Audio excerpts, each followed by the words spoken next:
Kia ora, I'm Paul Sinclair, co-founder of Only From NZ, and welcome to Kiwi Fleas, where every 2 weeks I catch up with one of the million Kiwis who've exported themselves from Aotearoa, New Zealand.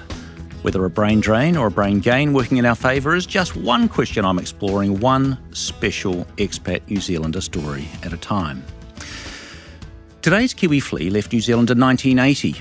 Sir Rob Muldoon was Prime Minister and cheerleading an economic growth program branded Think Big. New Zealand's tariffs on clothing were of American proportions, ranging from 60 to 100%. And the most played song in New Zealand was Blondie's epic hit, Call Me, which was kind of ironic because the toll charges on international calls in those days, these were pre-mobile phones, of course, were so expensive that Kiwis actually didn't call anyone. My guest today joins me from LA and is one of the most influential Kiwis in global pop. She whakapapas to Ngāi Tahu and grew up in West Auckland in the 1970s singing ABBA songs into a hairbrush. At the age of 7, her dad said he'd only buy her a guitar once she could play Simon & Garfunkel's song The Boxer with her eyes closed. And she got her guitar. At age 12, she wrote a melody which made her cry, and I suspect that would be a seminal moment for a young girl who would go on to sit astride the songwriting world. She's now a multi-platinum songwriter and singer whose songs have sold more than 50 million records, earned over 100 platinum awards, and won her an Ivor Novello Award, one of the highest honours a songwriter can receive. She's probably best known for co-writing the global #1 hit Genie in a Bottle for Christina Aguilera, and her songs have been recorded by artists from Demi Lovato and Seal to Jessica Simpson, the Backstreet Boys and Camila Cabello. As a singer, she's performed with some extraordinary names, Elton John, Celine Dion, the Pet Shop Boys, Cyndi Lauper, Tom Jones and Dave Stewart among them, and her work has appeared in films and TV shows from The Princess Diaries and The Young Victoria to Camp Rock and Dance Your Ass Off. She's also a co-founder of Songwriters Camps and a founding member of SONA, which helped win major protections for songwriters in the digital age. Big breath. Pam Sheyne, welcome to Kiwi Fleas. Hey, Paul. So good to be here. Oh, it's nice to have you here. Thank you for joining me. I am going to kick off this podcast, as I kick off all of my episodes, with a question that asks you to cast your mind back in time a little. Maybe cast your mind back a lot to the moment that you laughed harder than you've ever laughed before. Where were you? Who were you with? And what were you up to? Gosh, that's a tough one. It wasn't in New Zealand, I don't think, because I left New Zealand pretty young. I was 17 years old. And one sort of funny thing that happened was that, well, it's not funny, I guess. When you have a #1 record, doors start opening. And one day I got a telephone call from Tommy Mottola, who was CEO of Sony Records in New York. And, he used to be married to Mariah Carey, and he had this huge job, and I never expected to get a call from him. And he called me up and started singing to me, singing down the phone. What I didn't realize at the time was he used to be in a group called the Valentines. Mm-hmm. Anyway, he started singing to me, and I just started laughing. And, he was like, right, well, I want you to come to New York, and I want you to come and write with one of our guys, and we need songs for Celine, we need songs for Jennifer Lopez, and a bunch of other big artists.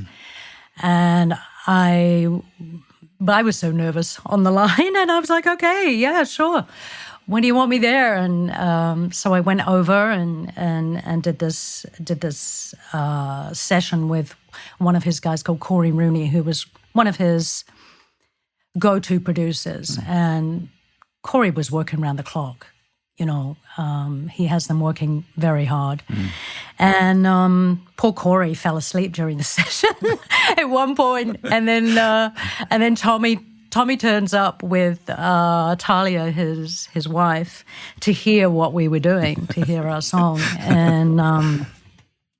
And I had to sing and sort of sing him a song, and that went well. And then we were all sort of sitting in the lounge area, and Tommy was talking to Corey and saying, "What's going on?" And he said, "Oh, my wife's, about to have the baby, and she thinks I'm an asshole." And then Talia turns around and she said, "What you mean, like you, Tommy?" And without thinking, I clapped and thought it was hilarious that she should be so bold to call him an asshole. And Tommy's eyes came directly over to me at the time, and I was like, "Oh shit, I'm in trouble." And he said to me, "So you brought your husband in with you to New York?" And I went, No, I left my husband at home. I brought my boyfriend. So we liked that. He thought, oh, she's cool. Anyway, he had to go off and hear some music in another room. And Corey's like, "I'm so tired." He said, "I'll call you a cab and, you go home and I'll see you tomorrow." And so I said, okay. So I packed up my stuff and went outside and jumped into this car. And the limo driver turned around and went, "Hey, lady, you're in the wrong car. This is Tommy Mottola's car." And I just thought, oh, that's right. That stinky old cab across the road is mine. So I got out and I thought, oh, God, I've arrived. That's a good story. Did Tommy see you? Did he cotton on? No, thank God. No, I wanted to get out pretty quick. That's a great story. I love that. It was a funny moment. Hey, you left, I'm going to take you right back. You left New Zealand as a teenager, as you just said, and you headed to London, didn't you? Which was a fairly traditional direction of travel, at least. Possibly not that traditional for someone so young to be taking off on their OE, but a lot of Kiwis headed to London and still do. I'm interested to hear a little more about your early days in London, because you didn't leap straight into music, did you? How did you sort of kickstart your career from where you started and gravitate into, because it wasn't with music. I'll leave it at that. I'll leave you to share that story. Yeah, it was interesting. Yeah, my sister and my brother lived in London, and my father passed away when I was, in high school, and that was pretty tough. And I just was very lost, and decided to, after working in a bank in New Zealand, in Auckland, for a year, I decided to go to London and hang out with my sister and my brother. And it was like, right, I'm gonna stay and see what London holds for me. And my sister worked in the travel industry. She worked for I think it was Syrian Arab Airlines at the time, and then she went on to Middle Eastern Airlines. And she worked for various different airlines. And she said, "Oh, I'll see if I can get you a job." And so she got me an office job in Syrian Arab Airlines, and I worked there for 3 months, and I hated it. It just wasn't me at all.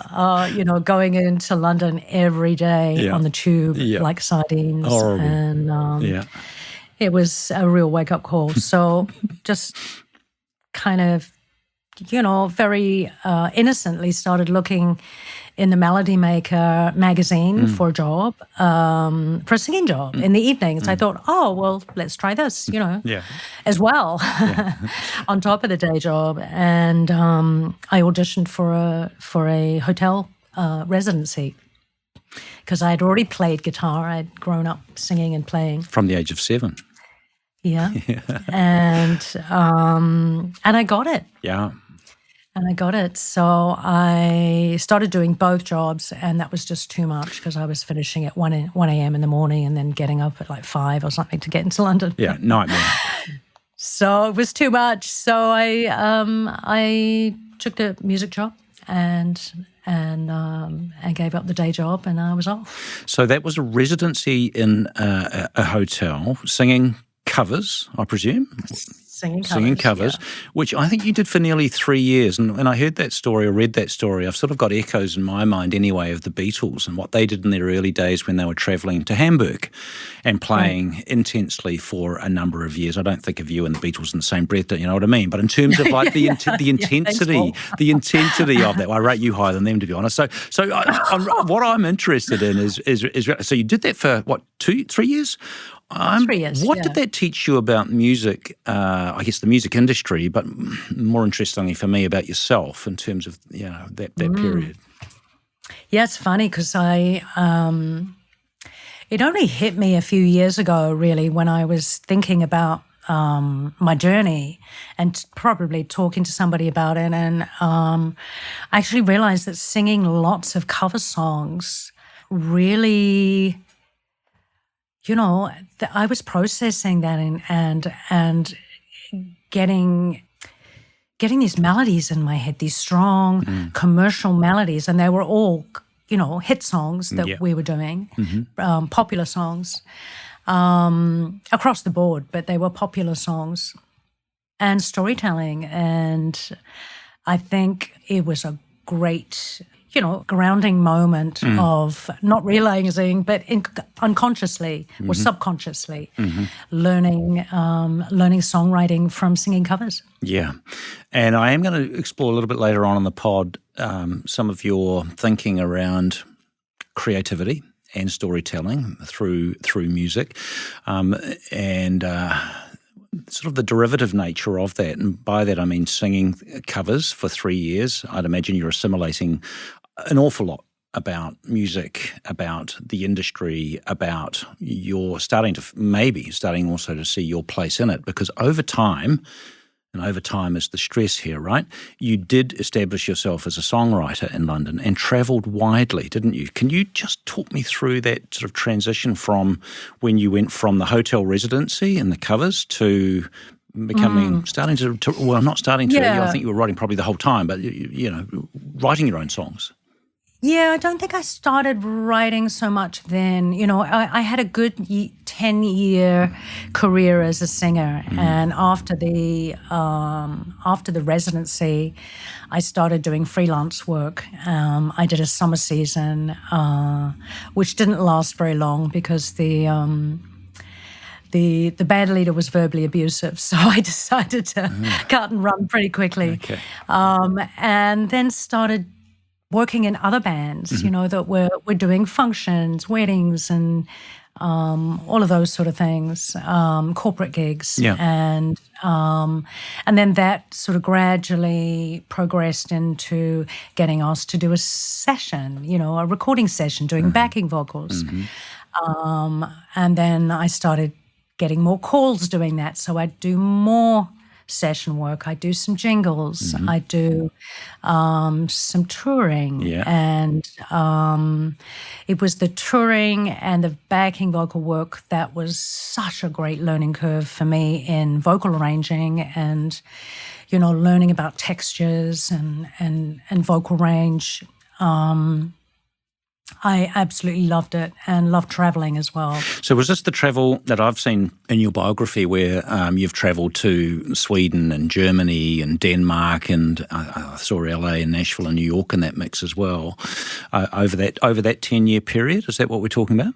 No, that came later. That's later so again. That came later with my songwriting. Right. I mean, with the 10 years of singing, I was traveling to various different countries, doing some touring with, I think I worked with Lulu and Tom Jones and the Pet Shop Boys and various different other artists. Yeah.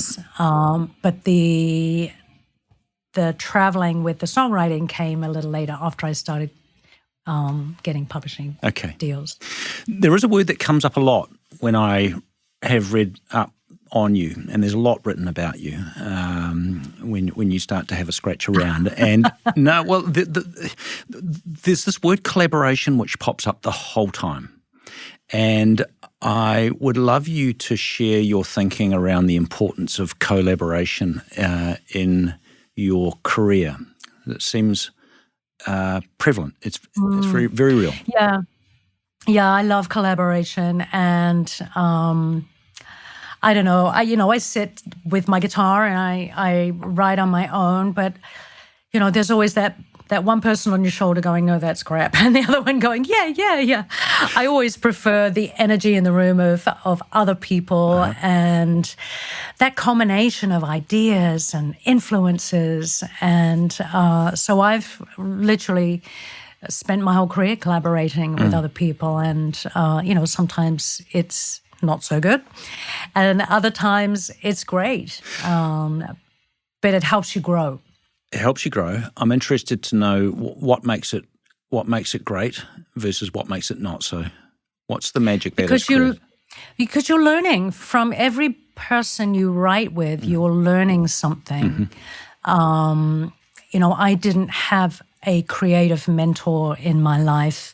I had great publishers and a manager, and I never had that mentor that I could take a song to and go, "Hey, what do you think of that?" My co-writers were my mentors, really, and the good thing the advice that I took was always try and write up, which means writing with somebody who's more experienced than you and who is more connected than you. Okay. And so you learn something. Yeah, and almost mentoring role. So let me flip it around the other way then. When it goes wrong, what does that typically look like? It's usually personalities, personality clashes, or just you couldn't come up with an idea that day, and that's a horrible feeling to walk out of a room where you haven't actually come up with an idea. But, creativity is not a tap. You either have something or you don't. And if you don't, you can't force it. I'm reading David Byrne's book at the moment, How Music Works. Have you read it? No. It's an interesting read. He basically, the premise is, and I haven't finished it yet, but the premise seems to be that music isn't born from inspiration or lightning bolt moments at all for him, but is actually shaped by the environment. From the rooms we play in, he writes about the technology we use, the people we collaborate with, even the business structures around us as creatives, as writers, as music writers. He talks about how church acoustics shape choral music, how that cramped little stage at the CBGB, wasn't it, shaped punk, and how everything from vinyl to streaming also changes the kind of songs that we end up making. Right. So his point is he's making that point that the craft and constraint and collaboration actually matter a hell of a lot more in his view than the myth of lone genius. And I'm really interested to hear your thoughts on that. I think it's a lot to do with the attitude that you go in and your state of mind as well. Sometimes we don't realize we're carrying something that would block something else coming through. And it's a lot about trust. It's a lot about trusting your co-writers and your collaborators. Yeah. I've been in many situations in my career in a writing room. It's an interesting, interesting psychology lesson. But if you know that somebody doesn't trust you or doesn't trust your ideas, it just makes you shut down. Correct. You can feel that immediately, right? Yeah, absolutely. So you have to know how to work a room and how to work your co-writers and to make them feel open and confident in being able to share dumb ideas. There is no dumb idea because it might spark another. Yeah, and in a way, kind of what you're tapping into there for me is that's kind of also a central premise of really great leadership. Even though you're collaborating, a leader has to believe in their people. You're collaborating, you've got to believe in each other. Otherwise, you're right. Yeah. We're so feral. Yeah. We're so, in the sense that we feel it. We can feel how somebody is reacting to us, right? Yeah. We don't trust that enough. No, we don't. We don't. No, it's down to intentions too, going into that room with good intentions, like, we're going to write a damn good song today. Yeah. I really want to make this work. The thing that freaks me out about that sentence is that your timescale there, we're going to write a really good song today. So I'm not a songwriter, I'm intrigued by that. So you can sit down in a collaboration with 1, 2, whatever, how many people you're collaborating with, and the goal is to write a song that day. Yeah? Mm-hmm. And that's all the time you get, one day together. Sometimes only 2 or 3 hours, Oh my gosh. So what happens, I've seen this in different industries where the idea might not have been cracked at all and the control freaks in the room are really worrying about it, and you get down to your last 5 minutes, 2 minutes, 1 minute. Do you find that the idea doesn't matter if it hasn't been cracked in the first hour or the first half day, if you've got a full day together? Does that create a pressure in and of itself? Oh, huge pressure. Huge pressure. Yeah, it's nerve-wracking, especially if you've got an artist in town for one day or for a few hours and you've only got them for a few hours and you have to pull a rabbit out of a hat, and come up with a great idea. And, generally, if we get the concept, it's really important with the artist in the room to make sure that they're happy with it's coming from them. They have to sing it, so it has to be true and authentic to them. So the story's got to be you've got to have an idea about either the title or the theme of the song, hopefully with the title, and then a melody, and then you can then back and forth on finishing the lyric online or at another stage. Okay. I'm going to talk more about one of your bigger collaborations in a minute, or biggest collaboration in a minute, but I am going to take you somewhere else as well. You've performed with some extraordinary bands and names. You've mentioned a few. I mentioned a few in the preamble and introduction to the pod. And that got me thinking about a film I love called 20 Feet from Stardom. And have you seen that one? Yeah. So in the film, Springsteen talks about the strange space that backup singers in particular live in. Close enough to the spotlight, if you like, but really invited into it. Sometimes, but really invited into it. Back in the day, when you were doing all of this backup singing with these big names and bands and travelling the world with some, you're standing 20 feet behind some of the world's largest stars of the time. What did that space feel like for you? What does that feel like? Wonderful. I absolutely loved it to pieces. I loved being a part of, a bigger group, bigger support group. Yeah. And, it was especially the Pet Shop Boys was a huge tour. We had a lot of people on the road with us and it was so much fun. I'm not a dancer, but I was choreographed and we had several costume changes and there were some hilarious things that, that went on that particular tour, the world tour. Yeah. I loved it, Paul. Yeah. How many shows did you play with Pet? It was a 6-month tour. So we went around the world. We started off in Japan, I think. Yeah. Epic. Okay. You had a most extraordinary collaboration writing Genie in a Bottle. And I'm interested to hear you talk about that and how that changed your career.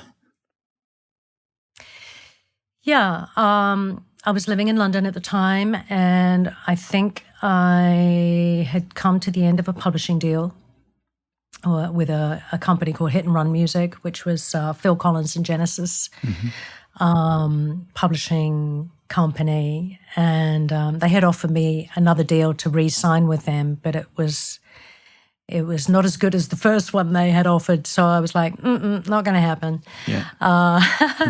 So a girlfriend of mine had just been out to LA to do a writing trip, and she had written with a couple guys, Steve Kempner and David Frank, and she said, next time you go out to LA, you got to write with them. So I'd never met these guys before, and so, in those days, I don't think we even had, I don't even know if we had email, gosh. We phoned them up. I think I phoned David Frank or my manager did, and so we literally set up one day to write Genie in a Bottle, and it was up in Topanga Canyon in LA. I was a broke songwriter at that time. I was doing a TV show, doing backing vocals for a TV show, and that was sort of keeping us alive, But I was like, okay, I'm going to invest some money. I don't have much money, but I'm going to invest some money into doing this trip to LA and just see what happens, what can happen. Big call. So stayed in a really shitty hotel, I think. As you do. And as you do, and went out and wrote with a bunch of people, one session obviously was these two guys, and it was like any other session. Walked into a room. David is an incredible musician and was in the band The System, and he played us 3 tracks. And I was normally used to writing from scratch. Yep. But he played us 3 tracks, and we chose that one because it was a little different. It stood out. And so we got down to business and started writing lyrics and melodies. And by the end of the day, we'd finished the song, and I went back the next day to vocalize it. And my publisher, my last publisher came to pick me up, and she said, "Oh my God, this is a smash! This is a smash!" And I was like, "Oh, really? Oh, do you think? And you didn't know. You didn't feel that coming to the end of it. It's really hard, Yeah. when it's your song. It's hard to be. I love all of my babies, but it's hard. It's hard to know for sure. I mean, there are so many elements that go into making a song a hit song. Of course, of course. It's timing. Yeah, It's it's not formulaic. But the 3 of you didn't get to the end of that session and go, yeah, I think we've got a smash hit on our hands here. I think we said this is special. This is Yeah, I special. think we said, this is different. This is a little different, yeah. But actually, I thought different. Oh, gosh, this is different. No one's going to play this. It's too different. But I learned a lot from that. So your publisher, though, at the time's going, you've got a smash on your hands, yeah? What happened next? I went to Nashville and continued with my my trip and started writing with some Nashville writers. And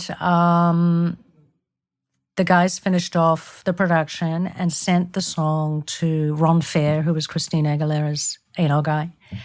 A girl group called Innocence. Actually, they sent the song to loads of people, but these 3 were the ones that came back and said, "We want the song." And then we had a bit of a scrap on our hands.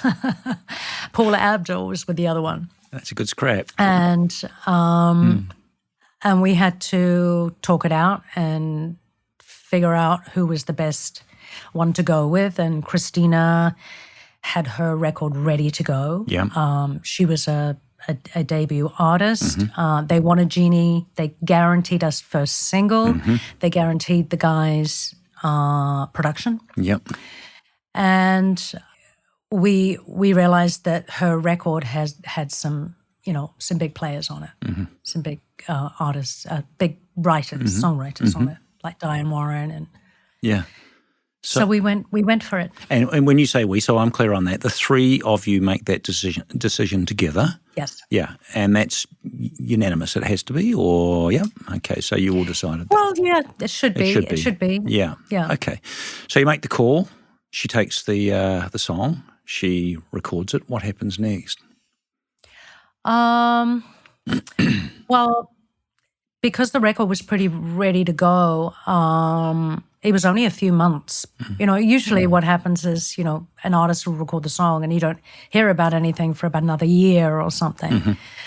But the record was pretty ready to go. So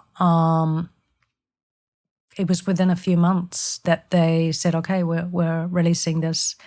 And once they released it, it started climbing the charts. Yeah. So in America, the chart works differently. I guess every country is got its own quirks, how the chart works. But in America, it's a grow. Yeah. Whereas in England, if you don't get within the top 10 in the first week or the top 20 in the first week, it's a fizzer. You're probably not going to go up. Oh, classic. Okay. Whereas in America, slow build. It went up. Yeah. Yeah, it was a slow build. And it seriously went up, and not obviously just in America. You made top song in 27 countries, was it? I don't know whether it was 22 or 27, but it was in the 20s. It was in the 20s.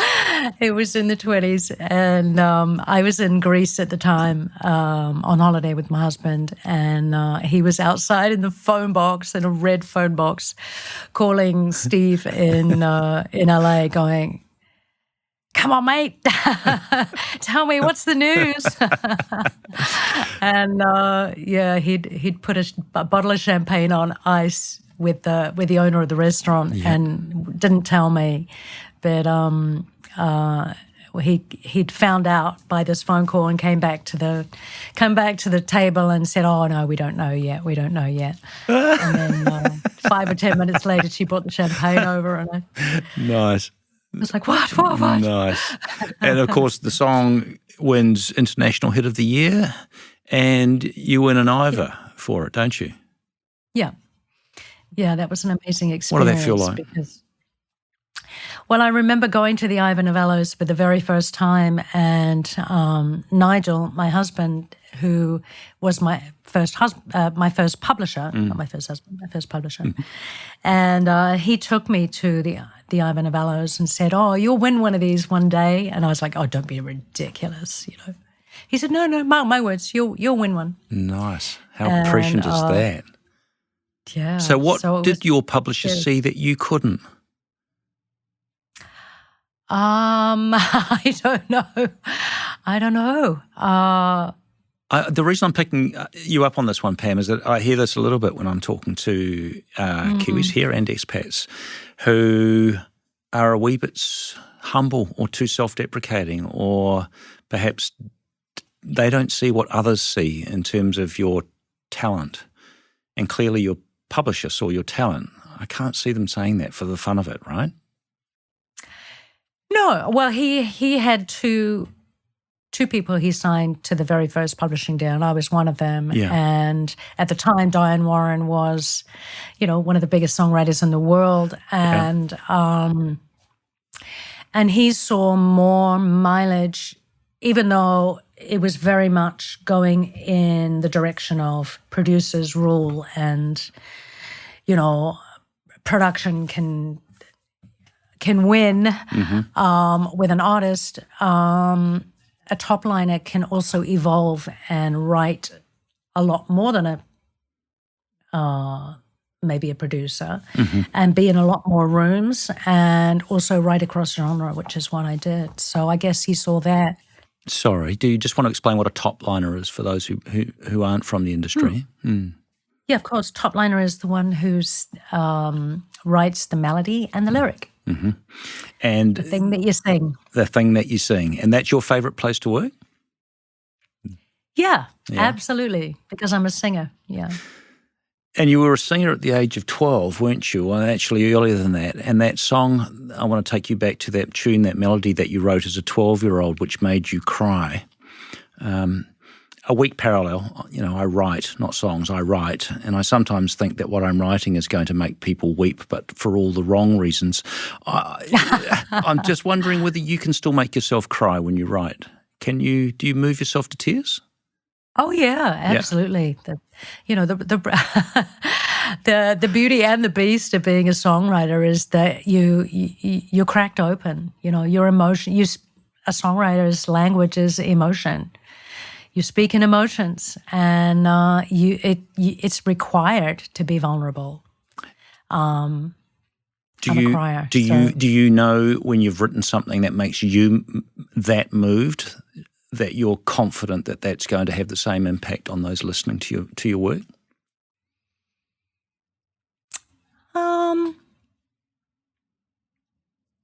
I guess everyone's different. I know that if it moves me, then it's got to move others. Yeah. Okay. Well, hopefully. I live in hope.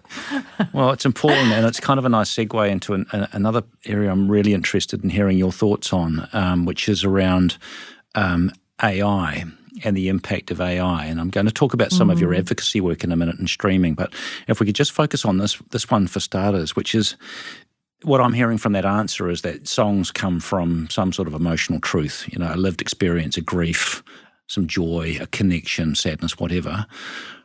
What happens in your mind when songwriting comes from machines that can imitate form but perhaps not feeling? And then there's a supplementary to that, which is what happens when machines can imitate both.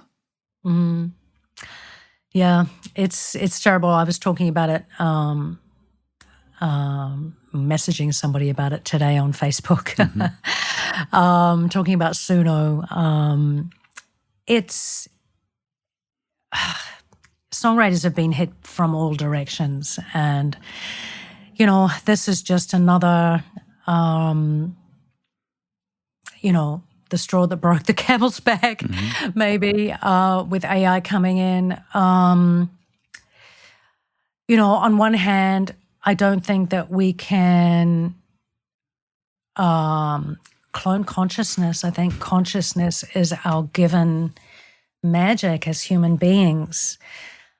On the other hand, I've heard some demos on Suno and various other different AI platforms that are strikingly good, and for somebody with maybe not such a discerning ear would not be able to tell the difference. The problem is the more we program these machines and give them our humanness, the more they're going to be human sounding. Yeah. I believe that a tool is useful, and, I haven't used it in songwriting, or certainly I don't use it as a tool in songwriting. But while I was in Nashville writing last month, my co-writers, one of my co-writers had an account with Suno, and he said, let's just put this voice note in Suno. Have you ever tried Suno? And I went, well, no, I haven't actually put one of my songs in it before. And he put this voice note in our other co-writers, this awesome Jamie Floyd, who's an awesome singer-songwriter in Nashville, and she has the most beautiful, heartfelt, human voice, just stunning. And he put in this guitar vocal voice note and literally said, okay, we want a demo, we want a keyboard demo, we want just a guitar vocal, and then we want a band vocal, a band with a vocal. Yeah. It literally took 5 minutes, Paul. Yeah. And he played it back to me, and I was pretty stunned. Yeah. Pretty stunned at how good it was. Yeah. I almost don't want to ask you this question, but I'm going to have to, which is, do you ever see a time when there isn't a place for human songwriters? And can I just go on record as saying I can't see that time? I can't believe that. I have to hold on to that creative force, and I have to hold on to, I'm just declaring my hand big time here, Pam, that place which goes, actually, could AI actually increase the value of human songwriters and the singers who work with them as a point of differentiation? That's what I'm holding on to. I'm same, Paul. I'm with you. Yeah. I want to believe that because I think it's important. It's important for the job of songwriters and to keep, our generations of younger artists coming up and being able to sustain themselves, sustain a living out of it would be nice. And that's become a lot more difficult that I've seen in my career. And this whole piece, Pam, around, the story you shared right at the start of this conversation around going to London and working for Middle Eastern Airlines or Syrian Arab Airlines and going, I hated it, right? I hated it. You are a creative phenom. That's who you are. And I know you're a lot more than that, but in terms of your profession, you are creatively a giant. And there are an awful lot of people who are going to be listening to podcasts like this and thinking, where's my place? because I'm a creative too. I'm someone who wants to write. I'm someone who loves to sing. I am impelled to write songs, okay? They're there, they just need to come out. It's those people that I think we need to hang out and hold out a heck of a lot of hope to go, there is a place, Absolutely. there is a place for you out there.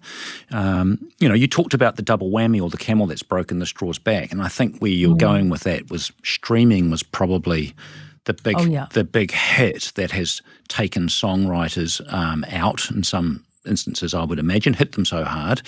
And I would love you to share, please, the work that you've done with songwriters of North America, the advocacy work that you've been doing. What was the impact of streaming and what's being done, I guess, about it? What are you working on there?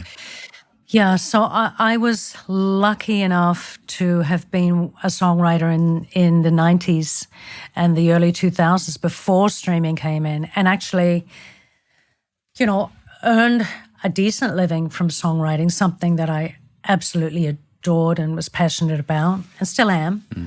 And then, out of nowhere, and I understand why it happened, but the way it happened, in the way that the record companies and the streaming companies kind of went, behind our backs and just came up with this new format, and it was a long time before it actually hit us. We knew it was going on for a few years, and then we saw the results in our royalty checks. And the very first time I got together with 4 female songwriting peers, Michelle Lewis, Kay Hanley, Shelley Peiken, and myself down in Studio City for breakfast one morning. And I think we were all a little afraid that it was just happening to us, and we were like, what the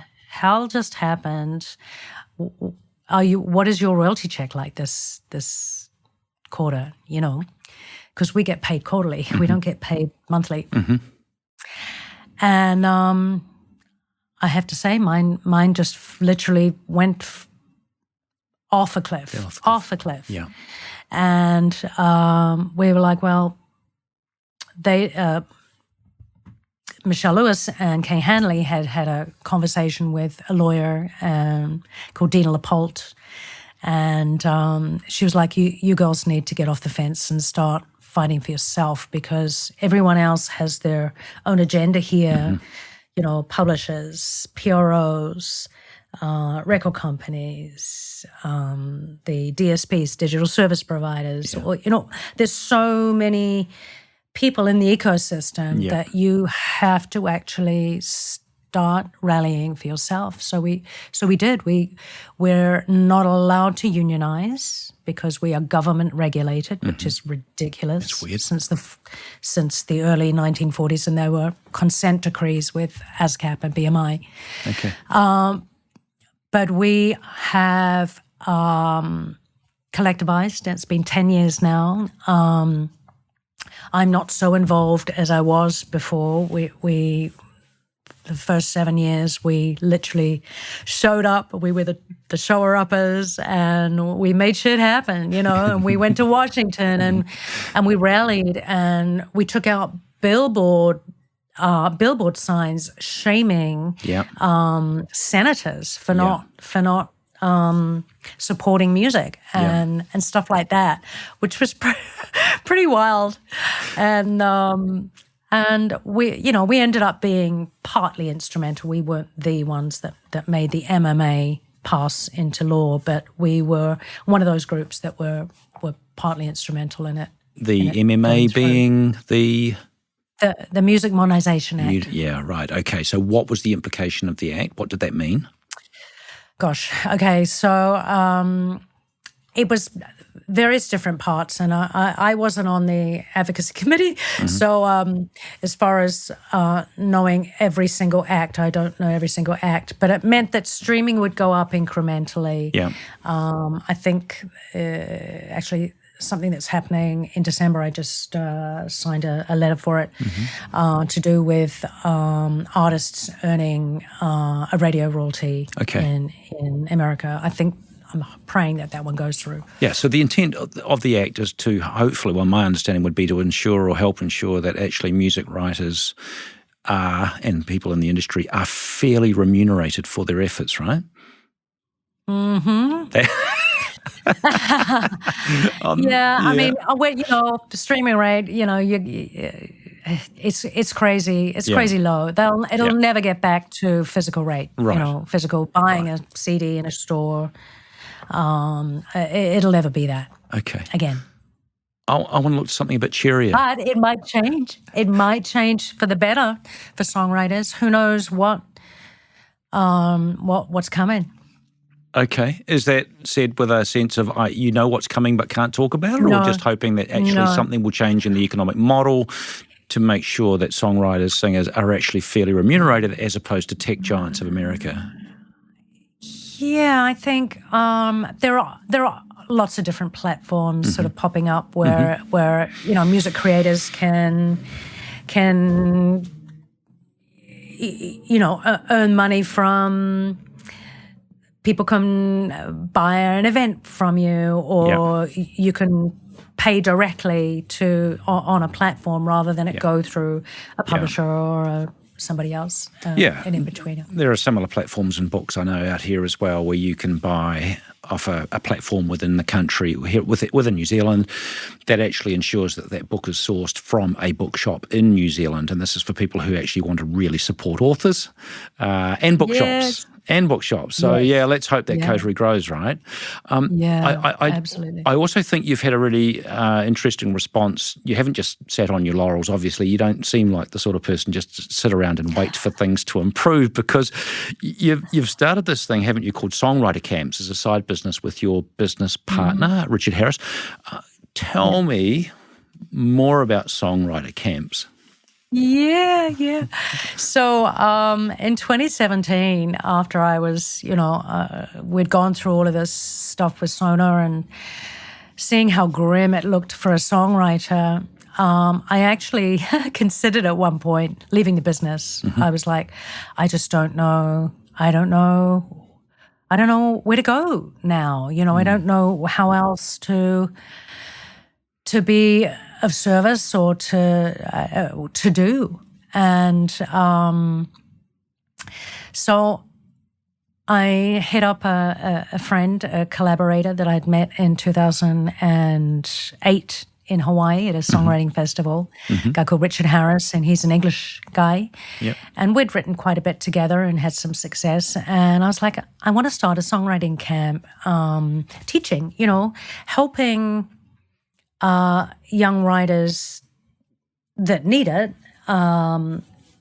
instruction on how to tighten up their songs, how to make them more commercial sounding, how to get the emotion right in the songs, how to really strengthen and present their best work at these kind of festivals that we were going to and mentoring at.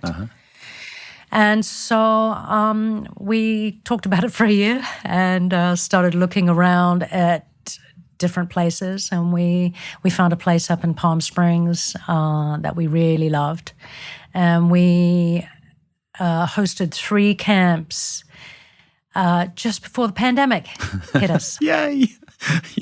Yay! And we actually had one booked, and thankfully I managed to nip that one in the bud, and we didn't lose money on it, but we did 3, and then we were like, oh, what do we do now? Let's go online. Like everyone else. Follow the world. So we did. And we'd wanted to start doing a sync camp in person, but we'd done a bit of searching for studios and figuring out how expensive that was going to be for people traveling in, how much the studio was going to cost for us to work in. And we said, why don't we try something online where we're bringing in advanced writers, not beginners. Okay. So these people are independent songwriters from around the world. Yeah. They can be from anywhere as long as they're willing to stay up. Because we were running it from LA and PST time, Pacific time. That want to get their foot in the door, or that want to meet music supervisors, that want to actually get a song away in a film or a TV program. Yep. Trailer, advertising, all those sort of things. And so we put this program together, and we just did our 14th camp in October. Nice, well done you. And they're still online, or have you moved to in person? No, you've stayed online with those ones? Those are still in line because what works really well is that the producer is in their studio. Yeah. They can send files to their team. It all works on Zoom. Yeah. In breakout rooms, and they are mentored by music supervisors who come in with their briefs that they're looking for right now for the TV shows. Got it. So they've got an opportunity to pitch for a real TV show and to make some money. How amazing. We have our publisher, our Penn Music Group, who we work with, and they do all the clearance for us. They take care of all the music supervisors and bring all the music supervisors. And it's worked out really, really well. It's like a machine now. It's going really, really, really well. We have we actually had two Kiwis take part in it. Get out of here. Oh, yeah, one of our regulars is Jenny Cruz, a songwriter from Auckland. Oh, that's so good to hear. And she's come back for more. You say she's done it. Did you say she's done it more than once? She's done every one but one. Get out of here. 13. Yeah, she's invested in herself, and it's paid off because she's had some sync placements. That is brilliant. Brilliant to hear. Yeah. I also understand you've done some things a little outside of the box, like a piece here around a camp with first responders, for example, affected by the LA fires. We're about to do that one. You're about to do that one. Next weekend on the 12th of December, we are going up to Santa Barbara, actually San Ynez, to take part in writing with 10 first responders. There's 20 songwriters and 10 first responders, and they're making it into a documentary, and we are helping tell the stories of first responders because they've been through so much trauma in their jobs and in their lives. A lot of them, need therapy and support, and this is a creative way of helping them tell their story. Nice. Beautiful. You said that's starting next week, did you say? Next weekend. Oh, far out. Okay, and there was another piece there. I don't want to get sort of like doing a great big reveal here for things that you've got coming, but there was a piece there also around veteran soldiers. Are you able to talk about that? Yeah, I just did a workshop with some veteran soldiers, just online, actually. They were somewhere across America, wanting to know more about songwriting and same, music is so incredible and so incredibly healing for all of us. I don't think we realize, on a deep level what music actually does for us. These people that have these kind of jobs that are trained to shut themselves down and to run towards crisis and emergencies and war and all these horrific things that other people don't do, songwriting can crack them open and actually help them. There's a lot of push down emotions and a lot of sadness there. So that can help as a therapy. I love the concept. I think music can crack actually just ordinary people open as well. It's one of its wonderful superpowers. I was lucky enough to interview an actor in the first pod for this series who talked about someone she met in the UK. She was singing in the UK in rest homes, and she talked about how the fact that this guy would just yell out that he hated music. And honestly, that is the only time in my life I've ever heard anyone express anything like that. I hate Wow, music. He hated music. He hated all music. I just don't get it. Oh, that's sad. It's Yeah, so no. sad. Yeah. What have you got planned in 2026 then for the songwriter camps? What's on the agenda? Well, we usually, at this time of the year, we're usually down in Australia. We've been working with a really dear friend, Cheryl Beattie, who runs a school in Melbourne on the peninsula. And we've been working with her students since 2019, since before the pandemic. Okay. She brought them here, and we've been down there 3 times. But we're going to be going there in, I think, April now, because we've, and it's all from working with these kids who have sort of got to a stage in their careers, and they're like, what's next? Yep. And we're like, what's next? Okay, right, let's do this. So we've put together a 6-month program for 12 independent artists who are at the point where they feel they are ready to meet music executives and publishers and to get their songs in shape for that program. Yeah. So we're doing a camp out in Melbourne, I think in April. And I think I might have sent you a brochure on that. You have. Yeah. And then they can choose whether to go on to Hawaii, which is part of the program, and that's where they will get to meet a ton of mentors from around America, all around the country, that are incredible connections. Okay. Music supervisors, managers, publishers, and already we've had people in our program who are about to sign their first publishing deal and move to Nashville. And others are sync licensing, and so we know it works. 2 questions on that. First of all, why Hawaii? How's that sprung up as the venue? Because the Hawaii Songwriting Festival has been going, we've been mentoring at it for 10 years or so, something like that.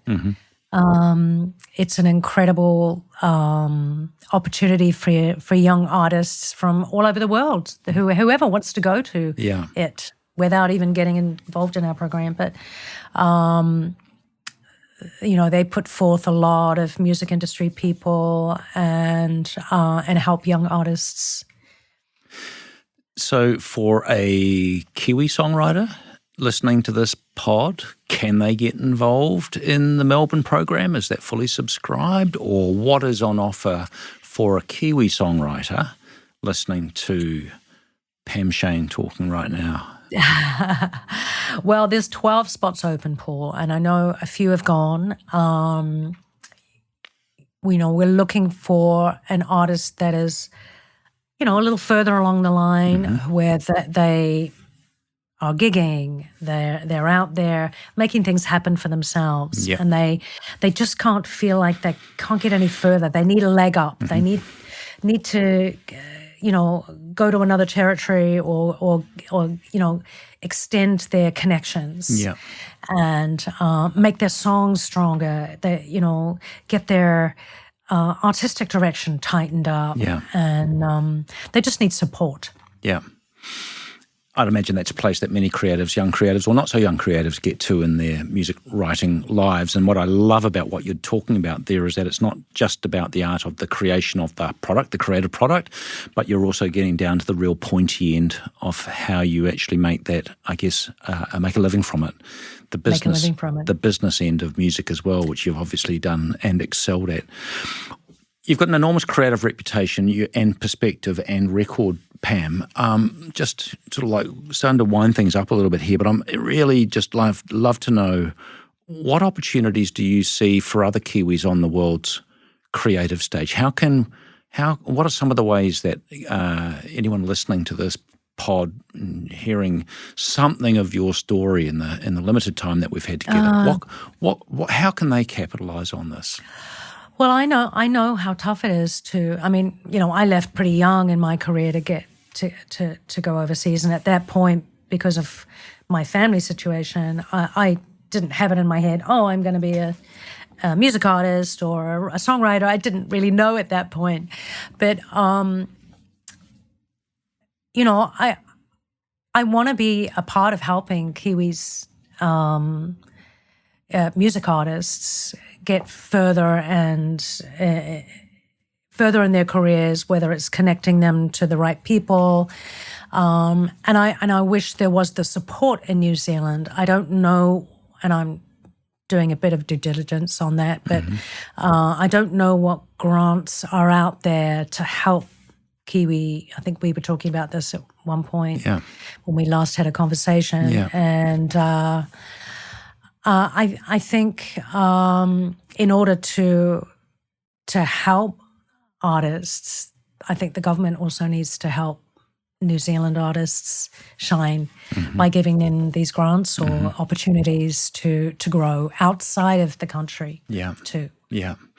And recognising just how important the creative sector is and the arts sector is for not just New Zealanders and New Zealanders, but that we can actually foot it on the global stage. And, Absolutely. When I look at you as a great single example of that, and, you've exported yourselves to the planet and you've nailed it. You've nailed it. And I don't know whether there's also a tension, I think, always, that maybe there's always something more, or there has to be something more, and that sort of the creative dissatisfaction that goes with, no, I'm not finished yet, right? I'm not done yet. No, so much more to do. I will put details for Melbourne and other ways that Kiwis can engage with you, Pam, in the details on the podcast. It has been delightful talking to you, and thank you so much for joining me on Kiwi Fleas. Oh, thanks for having me. It's been wonderful chatting with you, and I hope we get to do it again. Yeah, so do I. Well, a huge thank you to our audience for joining us. Please subscribe, leave a review if you have the energy. That would help us. And join me in a fortnight for our next episode of Kiwi Fleas. I'm Paul Sinclair. I've been talking to Pam Sheyne, and it's time for us to flee.